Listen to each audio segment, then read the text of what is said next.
سورة الأعراف آیت نمبر 73. وإلى ثمود أخاهم صالحا قال يا قوم اعبدوا الله ما لكم من إله غيره قد جاءتكم بينة من ربكم هذه ناقة الله لكم آية فذروها تأكل في أرض الله ولا تمسوها بسوء فيأخذكم عذاب أليم واذكروا إذ جعلكم خلفاء من بعد عاد وبواكم في الأرض تتخذون من سهولها قصورا وتنحتون الجبال بيوتا فاذكروا آلاء الله ولا تعثوا في الأرض مفسدين. قال الملأ الذين استكبروا من قومه للذين استضعفوا لمن آمن منهم أتعلمون أن صالحا مرسل من ربه قالوا إنا بما أرسل به مؤمنون. قال الذين استكبروا إنا بالذي آمنتم به كافرون. فعقروا الناقة وعتوا عن أمر ربهم وقالوا يا صالح ائتنا بما تعدنا إن كنت من المرسلين. فأخذتهم الرجفة فأصبحوا في دارهم جاثمين. فتول عنهم وقال يا قوم لقد أبلغتكم رسالة ربي ونصحت لكم ولكن لا تحبون الناصحين.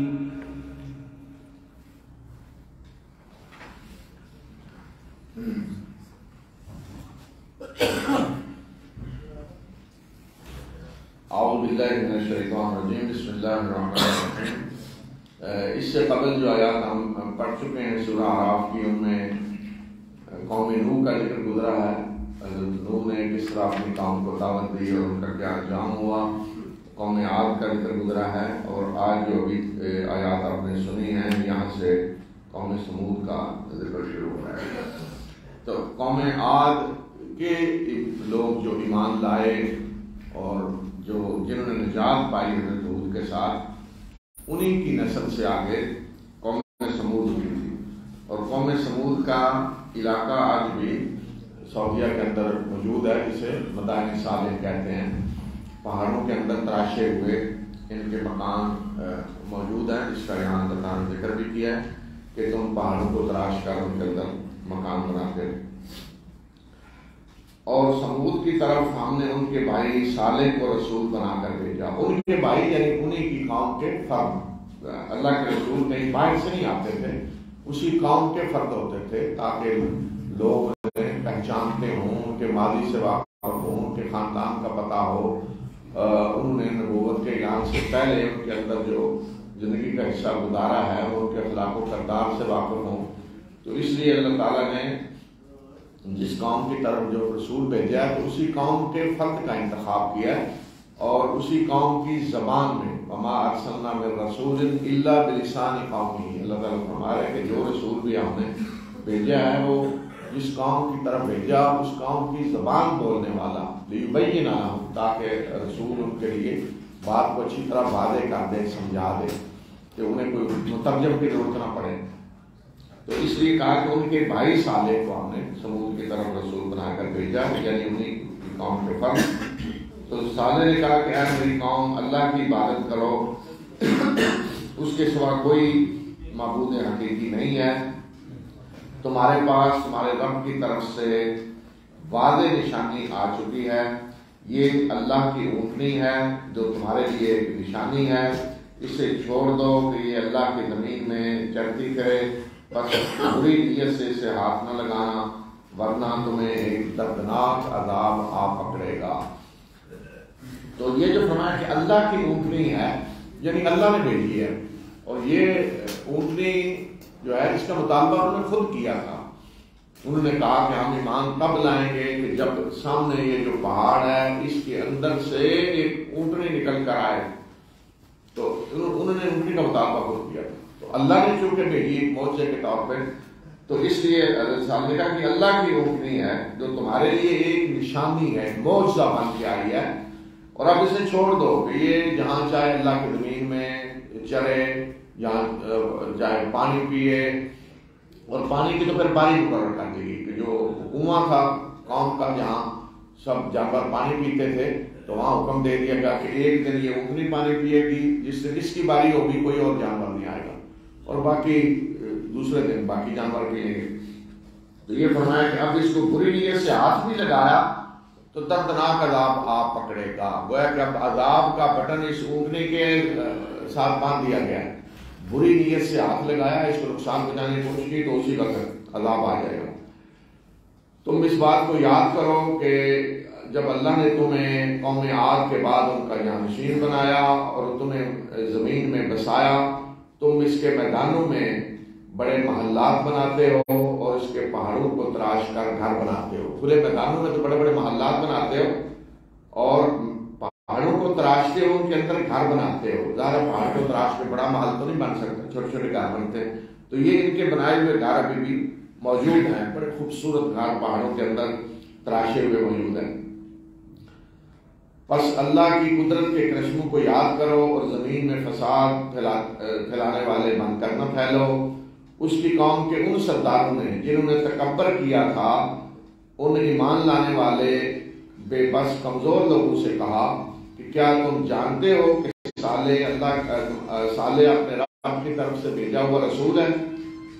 ان ایمان لانے والوں نے جواب دیا کہ صالح کو جو پیغام دے کر بھیجا گیا ہے ہم اس پر ایمان رکھتے ہیں، جو پیغام یہ لائے ہیں اس پر ہم ایمان رکھتے ہیں. تو جن سرداروں نے تکبر کیا انہوں نے کہا کہ جس چیز پر تم ایمان لائے ہو ہم اس کا انکار کرنے والے ہیں، ہم نہیں مانتے ان چیزوں کو جن کو تم مان رہے ہو. بالآخر انہوں نے اونٹنی کو قتل کر دیا اور انتہائی تمرد کے ساتھ اپنے رب کے حکم کو چیلنج کیا. اونٹنی کو قتل کیا اور بڑی سرکشی کے ساتھ، تمرد کے ساتھ اپنے رب کے حکم کی خلاف ورزی کی، کیونکہ انہیں کہہ دیا گیا تھا کہ اس فلا کہ بری نیت سے اس کو ہاتھ نہیں لگانا. تو اب گویا کہ اعلانیہ انہوں نے اٹھ کر چیلنج کر دیا کہ نہیں، ہم نے یہ کرنا ہے کام، اس اونٹنی کو مارنا ہے. اعلانیہ مارا ایک شخص نے تھا، ان کا سردار اٹھا، اس نے قتل کیا تھا اونٹنی کو، لیکن چونکہ پوری قوم اس کے پیچھے کھڑی تھی، تائید کر رہی تھی، تو اس لیے اللہ تعالیٰ نے یہاں کہا کہ فَعَقَرُوا النَّاقَةَ، سب نے گویا کہ اونٹنی کو قتل کیا. تو بے شک ایک آدمی کوئی کام کرے اور باقی اس کی تائید کر رہے ہوں تو اس کام کے جرم میں بھی وہ شریک ہوں گے، اور اگر کوئی اچھا کام ہے تو اس کے ثواب میں بھی وہ شریک ہوں گے جو اس کی تائید کر رہے ہوتے ہیں. آج کے اصطلاح میں یہ سمجھ رہے کہ گویا کہ اگر کوئی کسی کو ووٹ دے رہا ہے کسی کام کے لیے، اس کو لیڈر بنا رہا ہے کہ یہ ہمارا نمائندہ ہے اور یہ کام کرے گا ہماری طرف سے، تو اگر وہ اچھے کام کرتا ہے تو جنہوں نے اس کو نمائندہ بنایا ہے وہ اس کے اچھے کاموں میں شریک ہے، ان کو بھی اجر ملے گا. اور اگر وہ برے کام کرتا ہے تو وہ بھی شریک ہے کہ جو تائید کر رہے ہیں. اللہ یہ کہ کوئی اٹھ کے احتجاجاً کہہ دے وہ دیکھیں جی برے کام کر رہا ہے، ہم تو اسے اچھا سمجھا تھا، ہم اس سے برات کا اعلان کرتے ہیں، ہمارا کوئی تعلق نہیں. لیکن اگر وہ برات کا اعلان نہیں کرتا تو پھر گویا کہ شریک ہے. تو یہاں ایک سردار نے اونٹنی کو قتل کیا تو اللہ تعالیٰ ہمارے فَعَقَرُوا النَّاقَةَ، ان سب نے، پوری قوم نے اونٹنی کو قتل کیا اور اعلانیہ اپنے رب کے حکم کی سے سرکشی کی. اور اس کے بعد پھر اللہ تعالیٰ نے فرما دیا اور انہوں نے کہا کہ اے صالح لے آ وہ چیز جس سے تو ہمیں ڈراتا ہے، اگر تو رسولوں میں سے ہے، دے عذاب جس سے تو ڈرا رہا ہے، ہمارے کان پک گئے ہیں سن سن کے، عذاب لے آگا. تو انہیں ایک دہلا دینے والی آفت نے آ پکڑا تو اپنے گھروں میں اوندے پڑے کے پڑے رہ گئے. تو یہ کیا تھی آفت؟ ایک دھماکہ ہوا. قرآن نے اسے صیحہ کہا، سخت آواز، یعنی ایک دھماکے کی آواز جیسے آ جاتی ہے. ایک دھماکہ ہوا اور وہ ایسے گھروں میں پڑے پڑے رہ گئے کہ جیسے یہاں کو تھا ہی، جیسے دھماکے سے آدمی وہ گر پڑتا ہے مر جاتا ہے، اس طریقے سے ایک تو ہوتا ہے نا آدمی زخمی ہو، اس کی وہ ٹانگ کٹ گئی، نہیں صرف آواز سے جیسے دھماکے سے کوئی ختم ہو گیا۔ تو اس دہلا دینے والی آفت کے دھماکے نے انہیں آ پکڑا اور وہ اپنے گھروں میں اس طرح پڑے رہ گئے کہ گویا کہ گئی نہیں۔ صالح یہ کہتا ہوا اپنی قوم کی بستیوں سے نکل گیا کہ اے میری قوم، میں نے تمہیں اپنے رب کا پیغام پہنچا دیا اور تمہاری خیر خواہی کی، مگر تم لوگ خیر خواہوں کو پسند ہی نہیں کرتے۔ تو ظاہر اللہ کے رسول کو تو بتا دیا جاتا ہے کہ عذاب اب آنے والا ہے، اور انہیں بتا دیں عذاب آ رہا ہے اور آپ نکل جائیں۔ اللہ کے رسول اور ایمان لانے والوں کو نکلنے کے بعد پھر عذاب شروع ہوتا ہے۔ تو حضرت صالح کو جب کہہ دیا گیا کہ نکل جائیں عذاب آ رہا ہے، تو وہ نکلے اور جاتے ہوئے قوم کو کہا کہ اے میری قوم، میں نے اپنے رب کا پیغام تمہیں پہنچایا، تمہاری خیر خواہی کی، تمہیں عذاب سے بچانے کی کوشش کی، مگر مسئلہ یہ ہے کہ تم خیر خواہوں کو پسند ہی نہیں کرتے، تم اپنے دشمنوں کو پسند کرتے ہو۔ یہ جب قوموں پہ اللہ کا عذاب آنا ہوتا ہے اور جن قوموں کی بدبختی آنے والی ہوتی ہے، تو پھر حال یہ ہو جاتا ہے کہ وہ اپنے خیر خواہوں کو پسند نہیں کرتے، وہ اپنے دشمنوں کو پسند کرتے ہیں، ان لوگوں کو پسند کرتے ہیں جو ان کی بربادی کا سبب بننے والے ہوتے ہیں، جو انہیں بربادی کی طرف لے جا رہے ہوتے ہیں۔ وَلُوطًا إِذْ قَالَ لِقَوْمِهِ أَتَأْتُونَ الْفَاحِشَةَ مَا سَبَقَكُم بِهَا مِنْ أَحَدٍ مِّنَ الْعَالَمِينَ إِنَّكُمْ لَتَأْتُونَ الرِّجَالَ شَهْوَةً مِّن دُونِ النِّسَاءِ بَلْ أَنتُمْ قَوْمٌ مُّسْرِفُونَ وَمَا كَانَ جَوَابَ قَوْمِهِ إِلَّا أَن قَالُوا أَخْرِجُوهُم مِّن قَرْيَتِكُمْ إنهم أناس يتطهرون فأنجيناه وأهله إلا امرأته كانت من الغابرين وأمطرنا عليهم مطرا فانظر كيف كان عاقبة المجرمين۔ یہ اب قوم لوط کا ذکر ہے۔ تو قوم لوط موجودہ جو جارڈن ہے، اردن، یہاں رہ رہی تھی۔ حضرت ابراہیم فلسطین میں تھے اور حضرت لوط حضرت ابراہیم کے بھتیجے وہ اس جگہ پہ تھے جہاں آج بحر میت ہے، ٹینیسی ہے۔ تو قوم لوط کا یہ علاقہ تھا، اور ہم نے لوط کو رسول بنا کر بھیجا جب اس نے اپنی قوم سے کہا کہ کیا تم اس بے حیائی کا ارتکاب کر رہے ہو، اس شرمناک فعل کا ارتکاب کر رہے ہو جو تم سے پہلے جہاں والوں میں سے کسی نے نہیں کیا۔ تم عورتوں کو چھوڑ کر مردوں سے اپنی شہوت پوری کرتے ہو، بلکہ تم حد سے گزرے ہوئے لوگ ہو۔ تو اب ایک چیز پہ آپ غور کریں کہ حضرت نوح کا پیچھے ذکر آیا، حضرت ہود کا آیا، حضرت صالح کا آیا، کہ ہر ایک نے کیا کہا ہے کہ اے میری قوم اللہ کی عبادت کرو، اس کے سوا کوئی عبادت کے لائق نہیں۔ حضرت لوط یہ نہیں کہہ رہے کہ اے میری قوم اللہ کی عبادت کرو، اس کے سوا کوئی عبادت کے لائق نہیں۔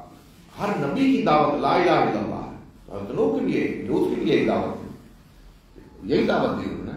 اللہ کے رسول دعوت اپنی شروع ہی یہاں سے کرتے ہیں، لا الہ الا اللہ، اللہ اے میری قوم اللہ کی عبادت کرو، اس کے سوا کوئی عبادت کے لائق نہیں۔ لیکن یہاں اللہ تعالیٰ نے اس کی بجائے یہ کہا کہ اپنی قوم سے کہا کہ اتعتون الفاحشہ۔ اس کا مطلب یہ ہے کہ دعوت تو وہیں سے حضرت لوط نے شروع کی، اسی چیز کی دعوت دیتے رہے، سمجھاتے رہے سارا۔ لیکن ظاہر اللہ کے نبی قوم کے اندر جو دیگر برائیاں ہیں ان سے بھی تو روکتے ہیں۔ یہ تو نہیں کہ وہ اللہ یہ دعوت دے رہے ہیں جی اللہ کی عبادت کرو، اس کے سوا کوئی شریک نہیں، اور لوگ ناپ تول میں کمی کر رہے ہیں یا دیگر مثلا جرائم کر رہے ہیں، فراڈ کر رہے ہیں، جھوٹ بول رہے ہیں، اس سے بھی روکیں گے، اس سے بھی روکیں گے۔ آگے شعیب کا آ رہا ہے، انہیں ناپ تول کی کمی کے بارے میں قوم کے اندر جو برائی پھیلی ہوئی تھی اس پہ انہیں ٹوکا۔ تو لیکن یہاں اس کو زیادہ ہائی لائٹ کیوں کیا، بلکہ پہلے ذکر اس کا کر دیا کہ کیا تم اس شرمناک فعل کا ارتکاب کر رہے ہیں؟ اس لیے کہ یہ اتنا بڑا یہ شرمناک فعل تھا کہ جو جس طرح جہاں اللہ نے فرمایا کہ پہلے جہاں میں سے کسی نے کیا ہی نہیں، یعنی اس کا یہ مطلب نہیں کہ یہ برائی پہلی دفعہ شروع ہوئی، یعنی من حیث القوم اس کو اختیار کر لیا گیا، اس کو باقاعدہ اعلانیہ کیا جانے لگا، اس کو فیشن بنا لیا گیا، وہ کسی کو شرم نہیں ہوتا تھا۔ حتیٰ کہ آگے سورہ ہجر میں آ رہا ہے اور سورہ ہود میں بھی تفصیل آ رہی کہ جب فرشتے ان کو رنگے ہاتھوں پکڑنے کے لیے آئے انسانی شکل میں، تو قوم حضرت لوط کے گھر آ گئی کہ ہمارے حوالے کریں بدکاری کے لیے، ہمارے مہمان اپنے ہمارے حوالے کریں۔ یعنی اس حد تک یہ قوم بگڑ چکی تھی، فطرت ان کی مسخ ہو چکی تھی۔ یہ ایسے ہی ہے کہ جیسے آپ کسی کو مثلا کوئی بندہ سمجھانے ہی گیا ہے کسی کو کسی نیک اچھے کام کے لیے، لا الہ الا اللہ کی دعوت دینے گیا ہے وہ کسی کے گھر، اور یا کوئی کسی مسلمان کو ہی بتانے گیا بھائی نماز پڑھا کرو، یہ نیت کر کے کسی دھیان گیا ہے، اندر داخل ہوئے ہیں تو وہ ایسی حرکت کر رہا تھا اتنی گراؤنی اتنی شرمناک کہ سب سے پہلے تو اسی پہ ٹوکے گا نا، یہ کیا کر رہے ہو گئے، کوئی اتنی گندگی بیٹھ کے کھا رہا ہے تو وہ تو اسی پہ فوراً ٹوکے گا، یہ حرکت کر رہے تو باقی تو بعد میں بات کی جائے گی۔ اسی طرح یہاں اس قدر یہ شرمناک فعل ہے کہ اسی کا ذکر کیا گیا، کیا تم اس بے حیائی کے ارتکاب کر رہے ہو کہ جہاں والوں میں سے کسی نے نہیں کی، یعنی اس طرح باقاعدہ پوری قوم نے اس کو اپنا لیا اور تم اپنی شہوت عورتوں کو چھوڑ کے مردوں سے پوری کر رہے ہو، بلکہ تم حد سے گزرے ہوئے لوگوں کو، یعنی جنہوں نے فطرت کو مسخ کیا ہے۔ اور اس کی قوم کا جواب اس کے سوا کچھ نہ تھا کہ انہوں نے کہا کہ نکالو ان لوگوں کو اپنی بستیوں سے، بے شک یہ بڑے پاک باز بننے کی کوشش کر رہے ہیں۔ ان کو حضرت لوط اور ان کے ساتھیوں کو جو ایماندار تھوڑے ایمان لانے والے جو ان کے گھر کے تھے، تو انہوں نے نکالو ان کو اپنی بستیوں سے، بڑے پاک باز بنتے ہیں۔ اناس یتطہرون، یعنی ہیں تو نہیں پاک باز، بننے کی کوشش کر رہے ہیں بڑے پاک باز ہمارے اندر، نکالو ان کو، برداشت کرنے کے لیے قوم پہ آدمی۔ اور یہی جو شیطانی عمل ہے، عمل قوم لوط، آج کے دور میں اس کو پھر ایک دفعہ اس طرح بین الاقوامی طور پہ سرپرستی کی جا رہی ہے اور اس کو اپنایا جا رہا ہے، اور پوری طاقت سے کھڑے ہیں پیچھے شیاطین جن و انس کے، جو ذرا اس کو پسند نہیں کر رہا، اس کی رکاوٹ بن رہا ہے، اس کو کچل دو، اس کو ہٹا دو، اس کو۔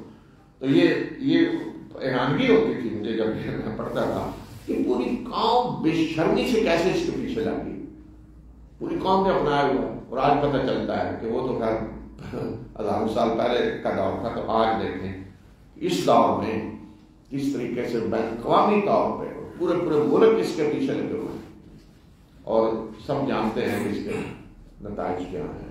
یعنی اگر اس لحاظ سے ایک طرف بے حیائی، وہ بدکرداری، بے حیائی، یعنی انسانی نسل کی تباہی ہے، سب جانتے ہیں اس کے نتائج کیا نکلے گا، اور نکل رہے ہیں جہاں یہ سارا کچھ پہلے ہے اس کے نتائج نکل رہے ہیں۔ تو انہوں نے کہا کہ نکالیں ان کو اپنی بستیوں سے، جو بڑے پاک باز بنتے ہیں۔ بس ہم نے نوح اور لوط اور اس کے گھر والوں کو نجات دی، سوائے اس کی بیوی کے جو پیچھے رہ جانے والوں میں سے تھی، جو کہ بیوی لوط پہ ایمان لے لائی، بیوی اور ہم نے ان پہ ایک بارش برسائی، اور وہ بارش کیا تھی؟ پتھروں کی بارش۔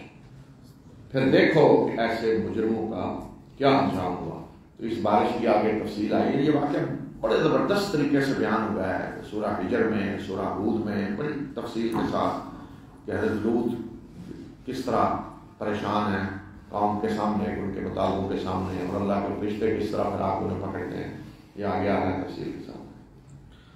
وإلى مدين أخاهم شعيبا قال يا قوم اعبدوا الله ما لكم من إله غيره قد جاءتكم بينة من ربكم فأوفوا الكيل والميزان ولا تبخسوا الناس أشياءهم ولا تفسدوا في الأرض بعد إصلاحها ذلكم خير لكم إن كنتم مؤمنين ولا تقعدوا بكل صراط توعدون وتصدون عن سبيل الله من آمن به وتبغونها عوجا واذكروا إذ كنتم قليلا فكثركم وانظروا كيف كان عاقبة المفسدين وإن كان طائفة منكم آمنوا بالذي أرسلت به وطائفة لم يؤمنوا فاصبروا حتى يحكم الله بيننا وهو خير الحاكمين. قال الملأ الذين استكبروا من قومه لنخرجنك يا شعيب والذين آمنوا معك من قريتنا أو لتعودن في ملتنا.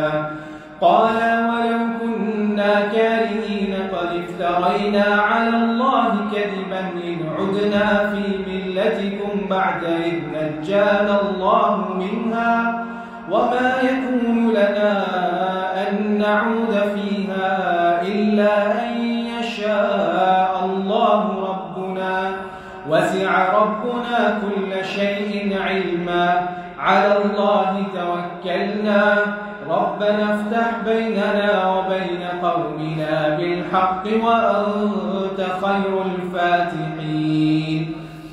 وقال الملأ الذين كفروا من قومه لئن اتبعتم شعيبا إنكم إذا لخاسرون.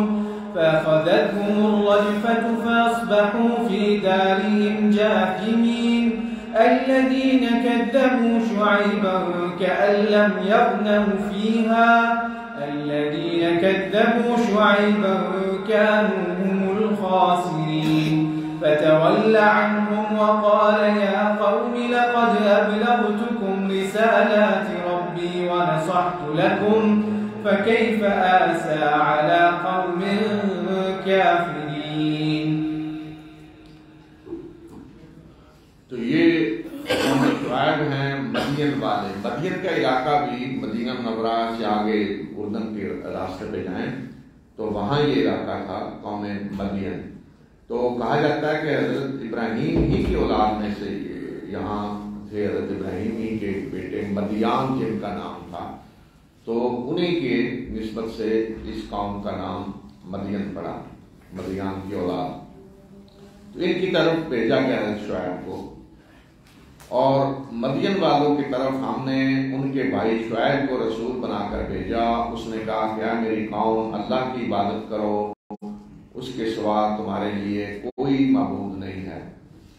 تمہارے پاس ہمارے رب کی طرف سے واضح نشانی آ چکی ہے لہذا ناپ تول پورا کرو اور لوگوں کو ان کی چیزیں کم کر کے نہ دو اور زمین میں فساد نہ پھیلاؤ. اس کے بعد کہ اس کی اصلاح ہو چکی ہے یہ تو تمہارے لیے بہتر ہے مومن ہو. تو یہ قوم بھی قوم نوح اور عاد اور سمود کی طرح تھی. اللہ تعالیٰ کو مانتے تھے. یہ مانتے تھے کہ اللہ ہی نے ہمیں پیدا کیا ہے. کوئی کائنات کا رب ہے. کوئی ہر چیز کا پیدا کرنے والا ہے. تو ان کا مطلب یہی تھا کہ صرف اکیلے اللہ کی عبادت کرنے کے لیے تیار نہیں تھے. شرک ہو رہا تھا. اللہ کی بھی عبادت ہو رہی تھی اور دوسروں کو بھی اللہ کی عبادت میں شریک ٹھہرایا جا رہا تھا جس طرح کے قریش کر رہے تھے. لیکن ان میں بھی ایک اور بیماری جو پھیلی ہوئی تھی شرک کے ساتھ وہ ناپ تول میں کمی تھی. تو یہ قوم ایسی جگہ پہ رہ رہی تھی کہ جہاں تجارتی شاہراہیں بہت زیادہ گزرتی تھیں. یہ خود تجارت پیشہ لوگ تھے. تو انہوں نے ناپ تول میں کمی کو قاعدہ قومی حیثیت سے اپنایا ہوا تھا. لوگوں کو دھوکہ دیتے چیزیں ان کی کم کر کے دیتے ناپ تول میں کمی کے ذریعے. تو اس پہ بھی خاص طور پہ حضرت شعیب نے انہیں خبردار کیا اور راہزنی بھی یہ کرتے تھے ڈاکے ڈالنے کیونکہ وہ تجارتی راستے تھے. اس پہ بھی حضرت شعیب نے خبردار کیا. اور تم ہر راستے پہ لوگوں کو ڈراتے ہوئے اور ایمان لانے والوں کو اللہ کے راستے سے روکتے ہوئے اور اس کو ٹیڑھا کرتے ہوئے بند کرنا بیٹھو. یعنی ہر راستے پہ بیٹھو کہ لوگوں کو دہشت زدہ کرو اور جو ایمان لائے ہیں انہیں ڈراؤ اور ایمان لانے ایمان کے اللہ کے سیدھے راستے کو ٹیڑھا کرنے کی کوشش کرو.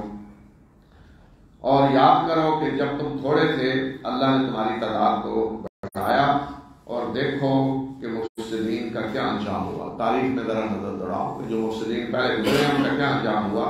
اور اگر تم میں سے ایک گروہ اس ہدایت پہ ایمان لایا ہے جو میں دے کر بھیجا گیا ہوں اور ایک گروہ ایمان نہیں لایا بس صبر کرو یہاں تک کہ اللہ ہمارے درمیان فیصلہ کر دے، اور وہ بہترین فیصلہ کرنے والا ہے۔ اس کی قوم کے ان سرداروں نے جنہوں نے تکبر کیا تھا کہا کہ اے شعیب ہم تمہیں نکال دیں گے اور ان لوگوں کو بھی جو تیرے ساتھ ایمان لائے ہیں اپنی بستیوں سے۔ حضرت شعیب کو دھمکی دی کہ تم اور تمہارے ساتھی جو ایمان لائے ہم اپنی بستی اس سے تمہیں نکال دیں گے، یا تمہیں واپس ہماری ملت میں آنا پڑے گا، یا تو واپس ہمارے دین میں واپس آؤ یا ہم تمہیں اپنی بستی سے نکال دیں گے۔ شعیب نے کہا کیا اس حالت میں بھی کہ اگر ہم اس کو ناپسند کرتے ہوں، یعنی جبرن یہ ہمارے ساتھ کیا جائے گا، جب ہم نہیں تمہارے دین کو پسند کرتے تو کیا ہمارے اوپر جبرن کیا جائے گا؟ یعنی یہاں بھی آپ دیکھیں وہی ہو رہا ہے جو مکہ میں ہو رہا ہے کہ کچھ لوگ ایمان لائے ہیں اللہ کے رسول پہ اپنی مرضی سے، اختیار سے، انہیں آزادی ہونی چاہیے۔ تو کیا اللہ کے رسول شعیب زبردستی کر رہے ہیں، لوگوں کو زبردستی ایمان میں داخل کر رہے ہیں؟ نہیں، جو اپنی مرضی سے ایمان لائے ہیں ان پہ جبر ہو رہا ہے، ان کو دھمکی دی جا رہی ہے کہ اگر واپس ہمارے دین میں نہ آئے تو ہم تمہیں نکال دیں گے اپنی بستی سے۔ تو وہ کہہ رہے ہیں کہ کیا ہم ناپسند کرتے ہوں؟ تو پھر بھی انہوں نے کہا بالکل ہم زبردستی نکالتے ہیں۔ تو وہ ایمان والے کہتے ہیں کہ اگر ہم واپس تمہارے دین میں آئیں تو پھر تو ہم نے اللہ پر جھوٹا افترا باندھا، اگر ہم واپس تمہاری ملت میں پلٹ آئیں اس کے بعد کہ اللہ نے اس سے ہمیں نجات دے دی ہے، اپنے رسول کے ذریعے اللہ نے ہمیں ہدایت دی اور تمہاری اس ملت سے ہمیں اللہ نے نکالا، نجات دی، تو پھر ہم اگر واپس آئیں جانتے بوجھتے تو پھر تو ہم اللہ پہ جھوٹا افترا باندھ رہے ہیں، اور ہمارے لیے یہ ممکن نہیں ہے کہ ہم واپس تمہارے دین میں آئیں، الا یہ کہ اللہ چاہے، اللہ کی مشیت ہو تو، ورنہ ہم نہیں آ سکتے، الا یہ کہ اللہ ہمارا رب چاہے۔ ہمارے رب کا علم ہر چیز پہ وسیع ہے، ہم نے اللہ پہ بھروسہ کیا، اے ہمارے پروردگار ہمارے اور ہماری قوم کے درمیان حق کے ساتھ فیصلہ کر دے، بے شک تو بہترین فیصلہ کرنے والا ہے۔ اور اس کی قوم کے ان سرداروں نے جنہوں نے کفر کیا تھا لوگوں سے کہا کہ اگر تم نے شعیب کی پیروی کی تو تم خسارہ پانے والوں میں سے ہو جاؤ گے، برباد ہو جاؤ گے اگر شعیب کی پیروی کی۔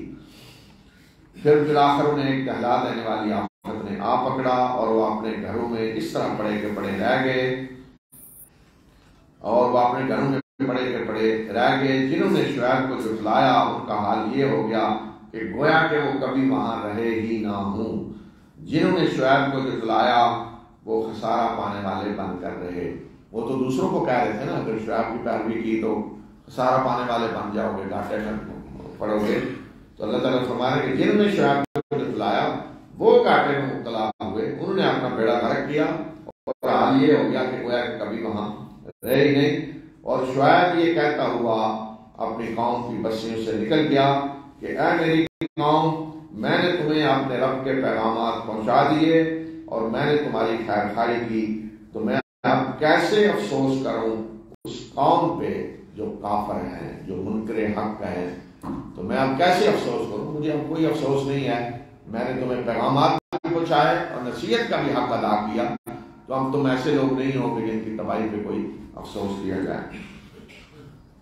وما أرسلنا في قرية من نبي إلا أخذنا أهلها بالبأساء والضراء لعلهم يضرعون ثم بدلنا مكان السيئة الحسنة حتى عفوا وقالوا قد مس آباءنا الضراء والسراء فأخذناهم بغتة وهم لا يشعرون ولو أن أهل القرى آمنوا واتقوا لفتحنا عليهم بركات من السماء والأرض ولكن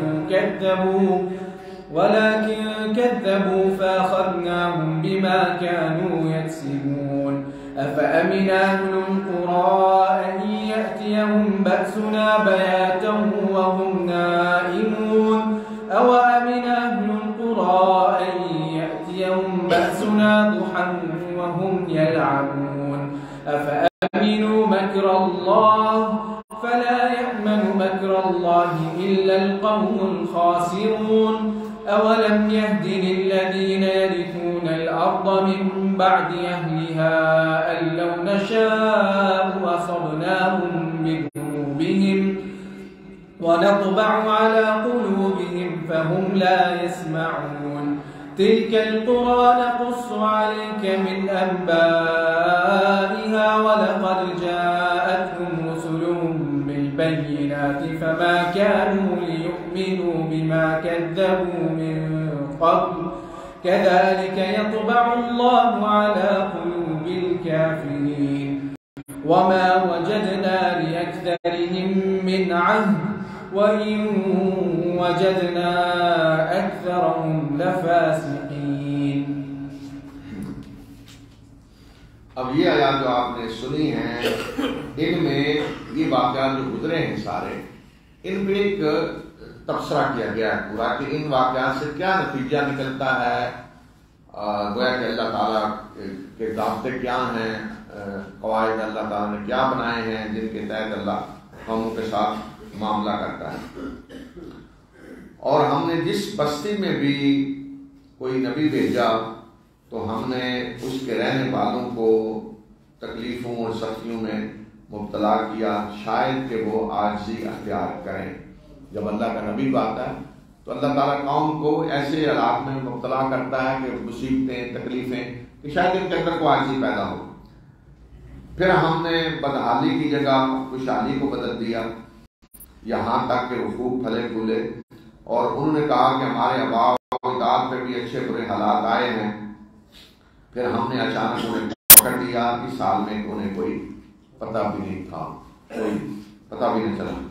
تو یہ پھر اللہ تعالیٰ فرمانے کہ پھر ہم اس آزمائش کی جگہ خوشحالی لے آتے ہیں. جب خوشحالی آتی ہے تو کہتے ہیں کہ ہمارے آباء و اجداد پہ بھی اچھے برے وقت آتے رہے ہیں.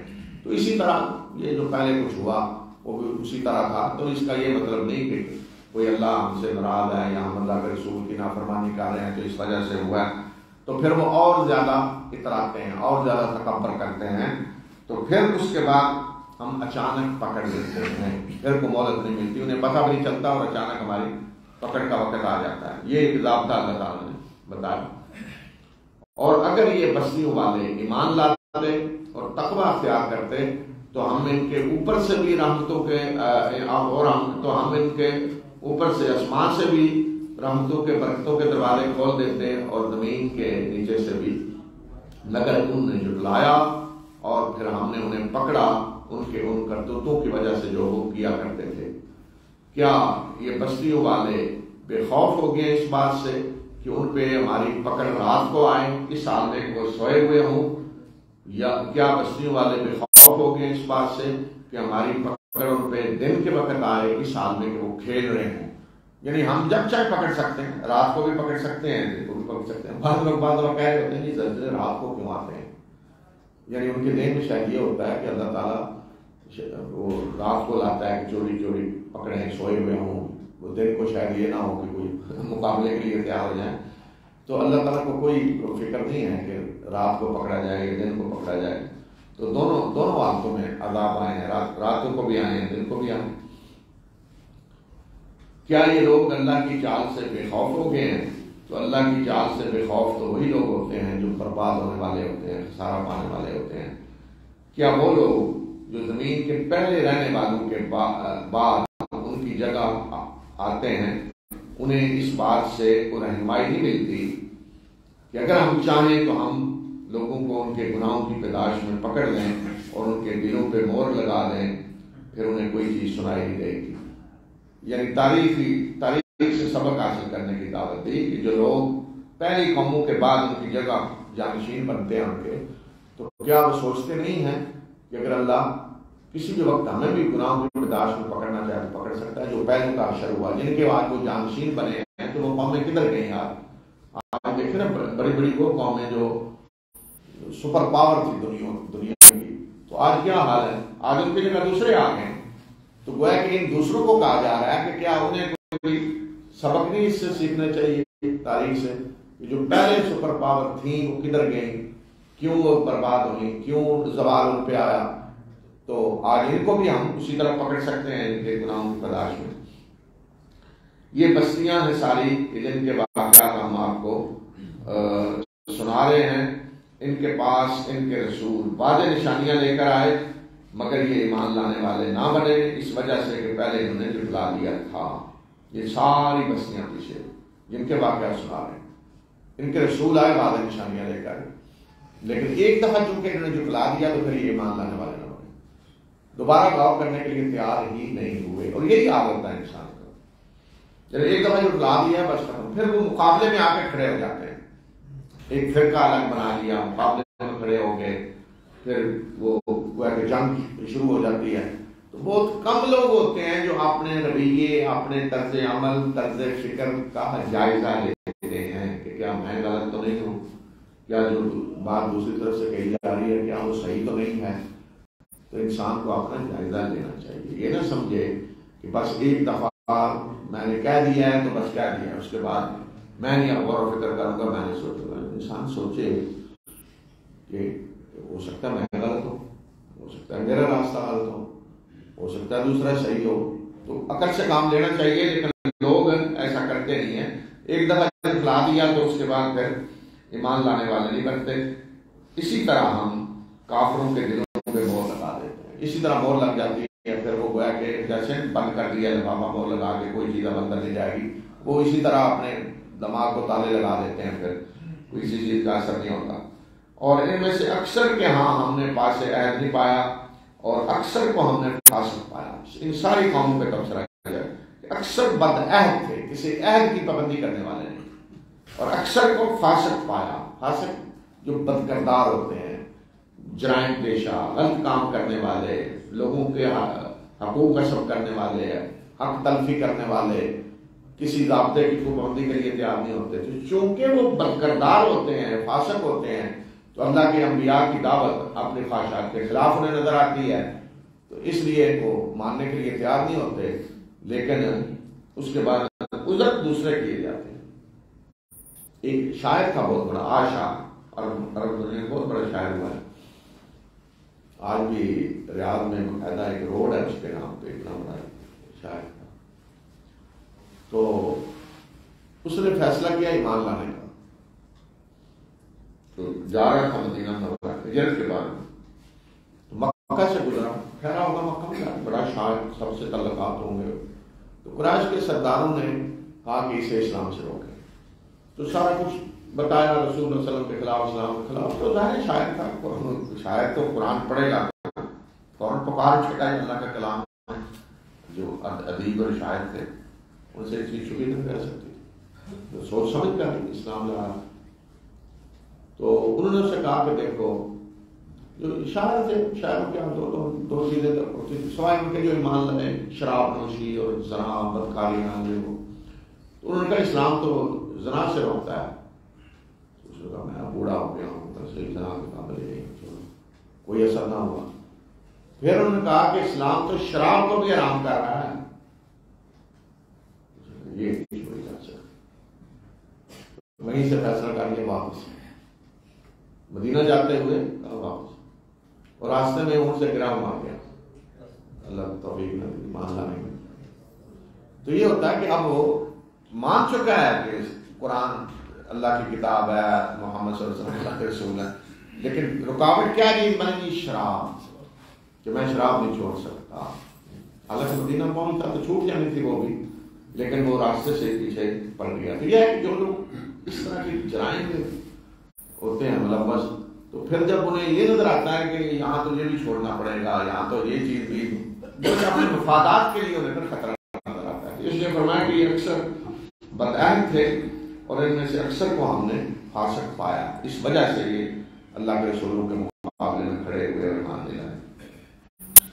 ثم بعثنا من بعدهم موسى بآياتنا إلى فرعون وملئه فظلموا بها فانظر كيف كان عاقبة المفسدين وقال موسى يا فرعون إني رسول من رب العالمين حقيق على ألا أقول على الله الحق قد جئتكم ببينة من ربكم فأرسل معي بني إسرائيل قال إن كنت جئت بآية فأت بها إن كنت من الصادقين فألقى عصاه فإذا هي ثعبان مبين ونزع يده فإذا هي بيضاء للناظرين قال الملأ من